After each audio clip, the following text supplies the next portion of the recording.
right, since Christian didn't like our opening the last time. I wanted to, hey, welcome to Inside the Toy Box, Episode 2, Finding the Charm. We have it! I love it! Yeah. We have our announcer, yeah. We'll just cut out the first part. Yeah. You gotta introduce yourself now. My name is Christian. And he was the fabulous announcer. I'm Ryan, I'm the community manager. I'm Rob, I'm a designer.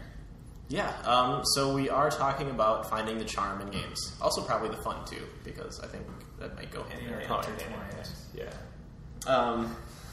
So I think that covers the topic today. So let's start with finding the fun, because I think that topic's been covered a lot already. It's a good introduction to finding the charm. Mm-hmm. Yeah. How so? Well, I think a lot of finding the charm is about finding the fun first, and you find the charming while you try to find the fun. If that makes any sense. We will put a Venn diagram up. But yeah, so like finding the charm is a subset of finding the fun, if you will. And part of finding the fun is a very tiring process where you have a good idea, you don't necessarily know if it's going to be fun. But the idea is there, and there's like a solid concept. So you just iterate on that concept until it's fun. Mm-hmm. And throughout there's no science. Right. It's all art. Right. And throughout that process, there's a lot of like really, really, really struggling times. And there's like a period of staleness. Yeah. If you don't doubt the whole concept, its worthiness at some point during the process, right, then it probably won't go anywhere. Right. So there's this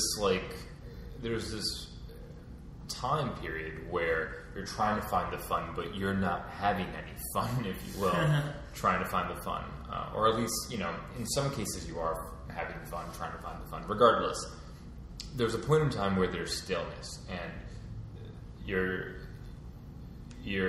kind of experimenting with different ideas, different mechanics on how to really make the core concept fun and really shine. And throughout that is when you start to find some of the charm. Mm-hmm. And that's when things like personality and character gets put onto your game. And a perfect example in the blog post was more so with an upcoming game that we're working on. There's a point in time where we were sort of like really, really, really, really struggling on how to display certain information and make sure that the feedback was being given to the player, and that the game in of itself was fun, because some of the win conditions weren't exactly the best ones, and how scoring was done was a little confusing.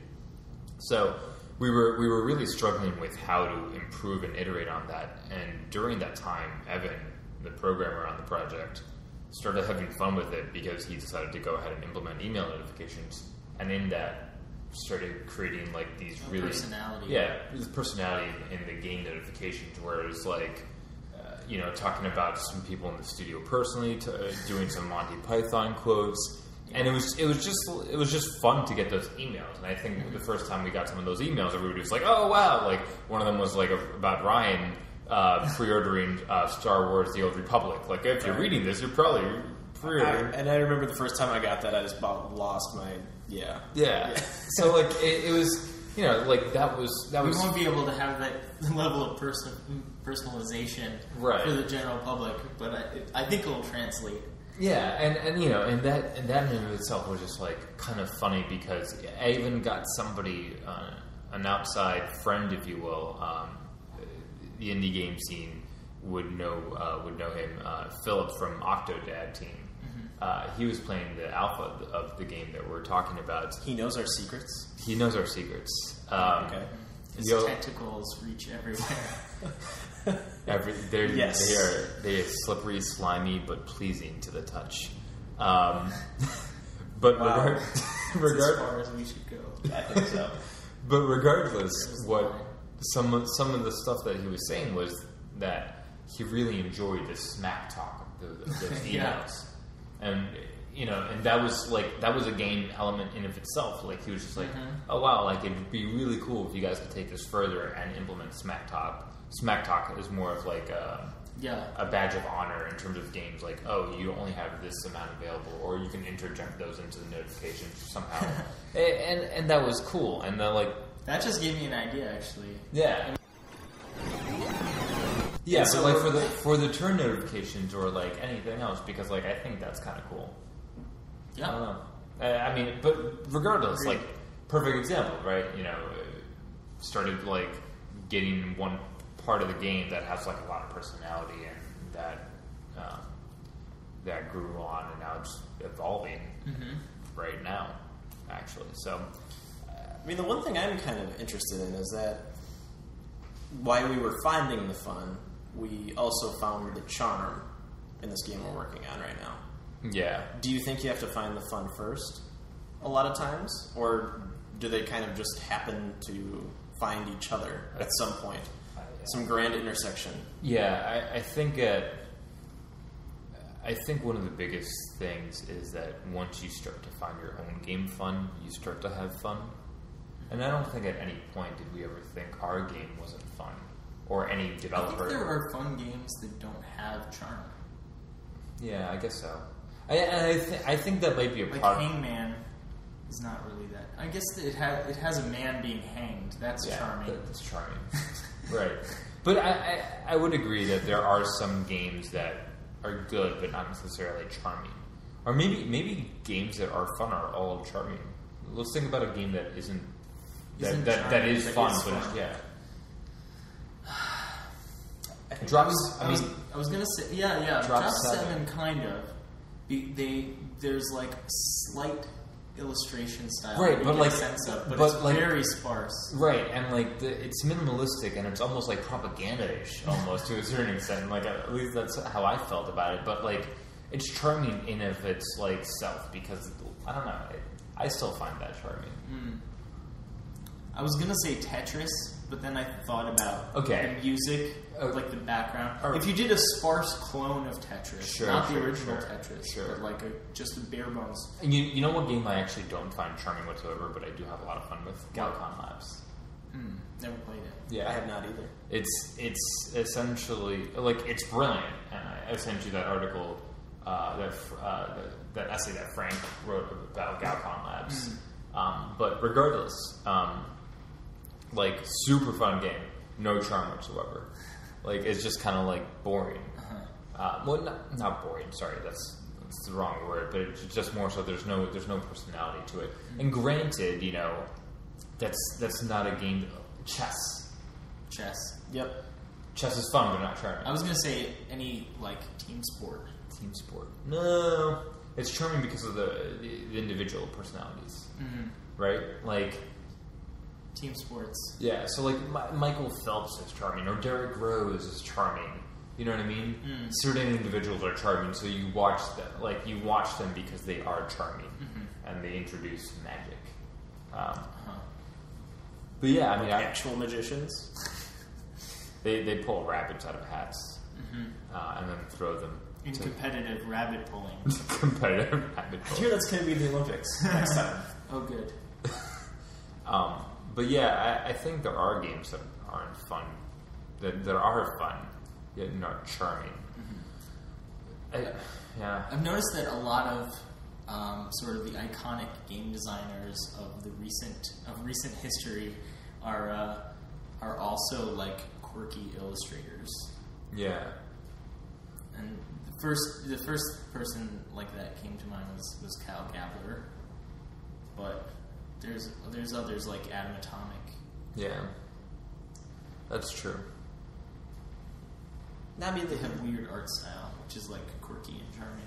But I think that's where a lot of the charm in these games come from. It's the art, it's the music, it's what they're saying. It's not necessarily the game design. I mean, is there a way to inject charm into a game design? I mean, the Hardlines did a really good job. Like Andrew did a great job with those like little lines, just having like little snippets of like trash talk. Yeah, trash talk. Like that was charming. It all comes full circle. Yeah, but I mean, I personally didn't find, and of course I can't remember the name of the game now.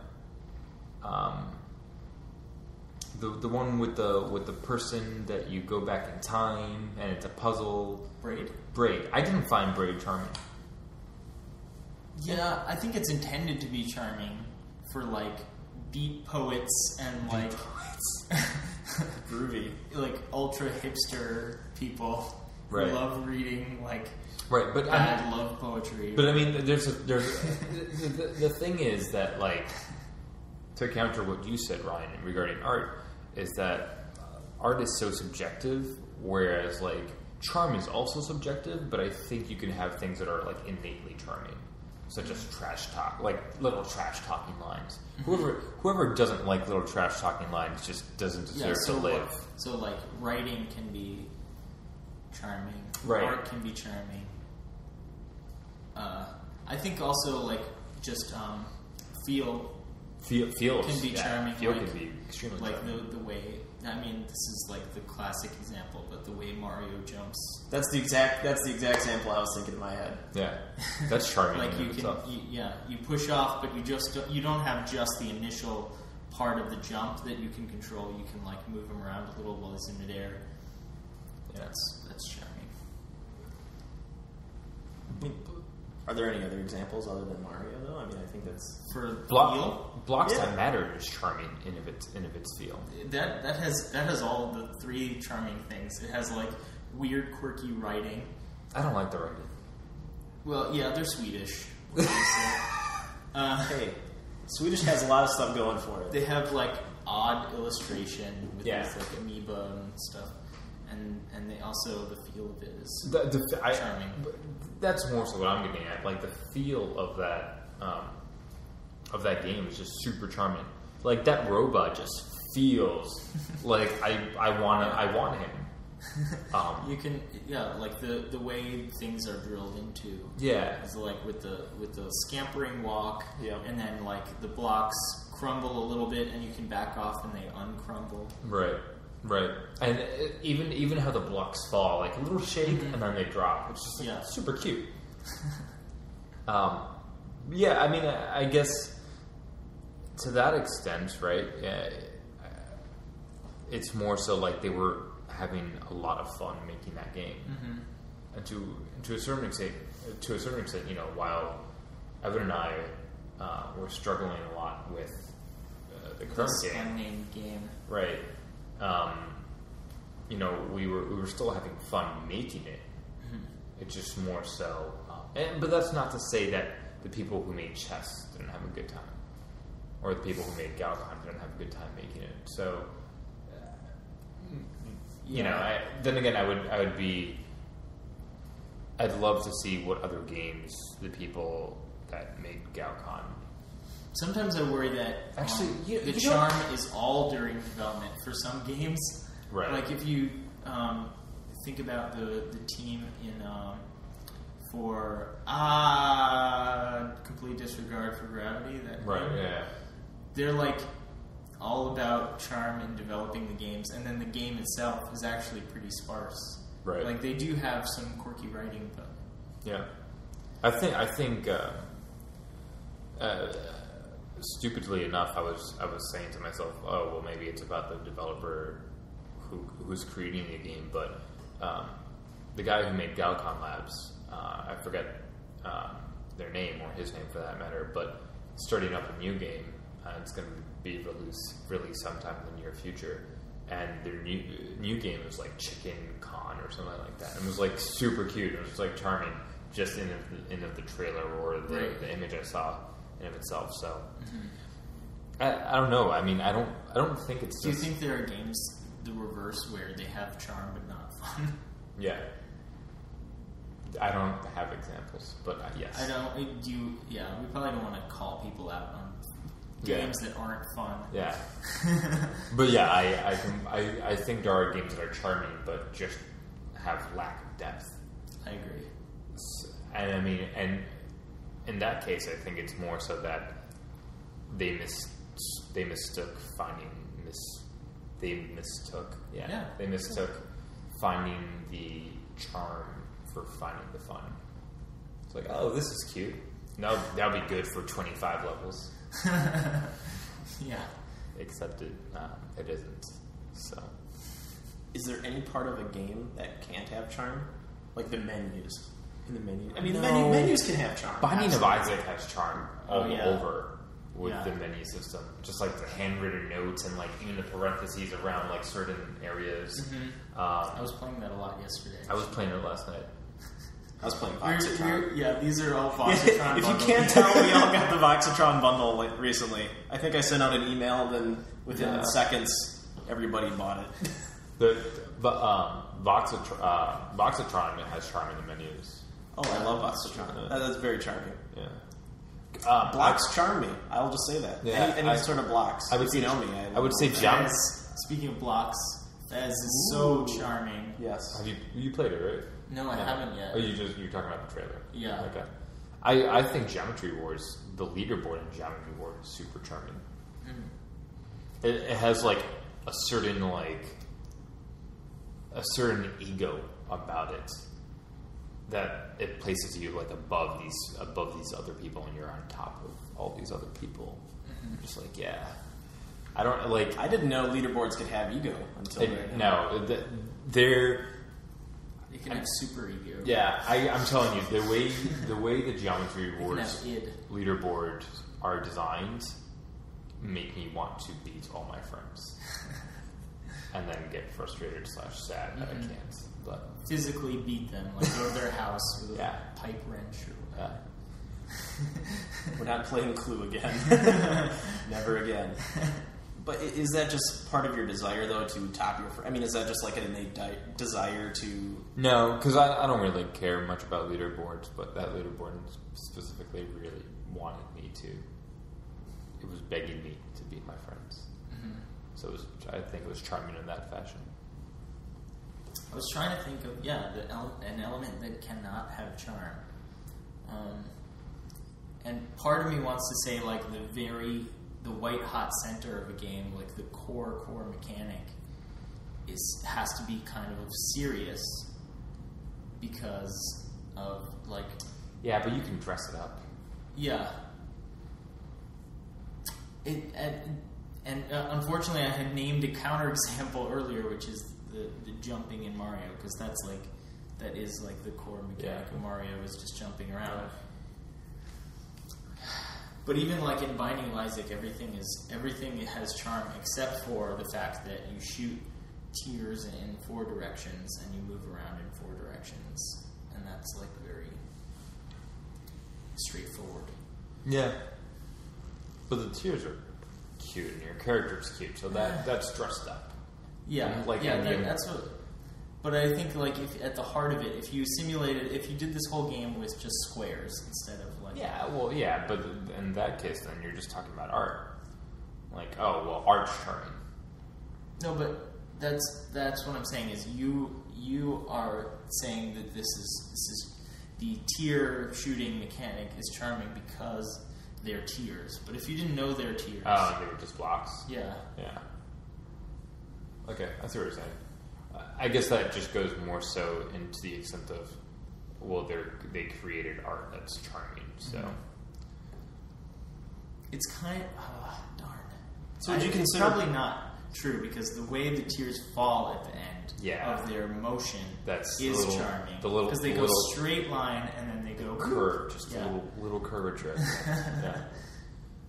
So charm definitely isn't polished into a game. It's something that has to be purposely added. I mean, some things can happen on accident, but does charm have to be something added on purpose? Mm-hmm. Accidentally on purpose? In my mind, charm and quirk are conflated too much, I think. Yeah. That's true. The semantics of charm are all kinds of just like different for everybody. Mm-hmm. But in like that's what's that snot game for iOS? Gobtron. Yeah. That's like, that mechanic is not like a charming mechanic, but the fact that it's not. Right.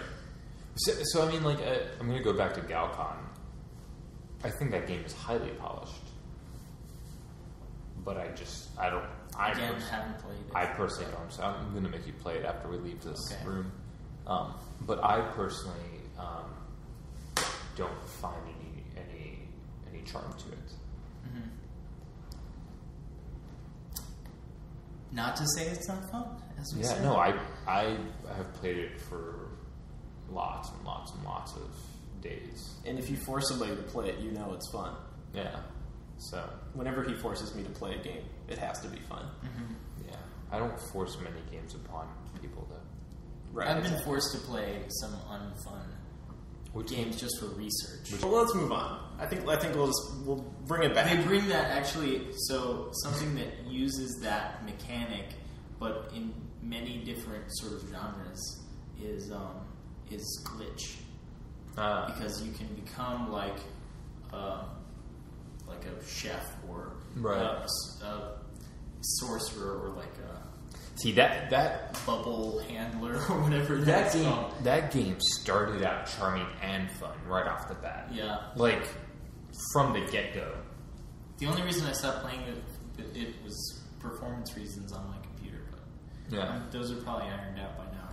And I could never get it on like the beta times. It was always closed. It's open. I know it's open now, but that just kind of. But like that game is just like a box of charm and fun. I think a lot of it's like Little Big Planet to me. Right. The Little Big Planet is adorably charming. I put that on the top of the family portrait of charm. Yeah. Little Big Planet. Yeah. Sackboy is nothing but charm. He is a little sack of charm. But so like I would you open up the sack. Right. Sackboy would be in it. It'd be a meta sack of Sackboys. Oh wow. With Sackboys all the way down. So I think part of the reason why Little Big Planet is so charming is just like the physics. Like the feel of the physics in Little Big Planet is just adorable. Like and the art too. The art is but if you had Sackboy didn't like if Sackboy didn't move the way you expected him to move, or in that sort of feel, like it just wouldn't. Yeah, and they bend. It's not just a simulation of real physics, right? It's like if you shoot water, it becomes very apparent that the water is not behaving right like normal water would. Yeah, and that takes like painstaking detail and just like it almost goes to the like auteur, like the coder who's like really working on the physics and just like, oh, but that doesn't quite feel right. Like I'm gonna go ahead and tweak this and all those micro design decisions. But then like who's to say that I mean I'm sure Galcon was done with the same level of art. Same level of art. Just not micro decisions in terms of like I think that's more like result focused than experience focused. Cool. So I think we should wrap it up there. I think we figured out how to find the charm, where the charm is, and if the charm is hiding around the corner. We listed a bunch of examples of charm, and hopefully, in lieu of an actual definition, I hope that will do. I think just the way you define as a chair as like a thing that you sit in, but not a stool and not like rock or any of the other things that you sit on. Right. It's hard to define unless you just give people a million examples. Right. Yeah. And I think those examples make up the definition. Exactly. Yeah. I agree. Perception. It's all about that. So I think that does it for episode 2. Episode 2's in the can. Sweet. I like this. Inside the toy box. Shit. Inside the toy. We do have a few announcements though. Chicken's Quest is on the Nook Color. That's out. Yes. Yeah. That's a fun little one. Pot Smash will be released soon on the Nook Color within a couple of days. Hopefully. It will. I'm just giving you a hard time. Fair enough. All right. As long as you haven't screwed it up. Oh, and Squishy's Revenge update is live. Yeah. Yeah, that's out. You can start dropping nukes from flying unicorns. Do it. Anytime you want. Nukes from a Unicorn. On that note. All right, so I'm Ryan. I'm Christian. And I'm Rob. I think we need some sort of outro line like, you stay classy, podcast listeners. You stay charming, podcast listeners. Yeah, I love it. Full circle.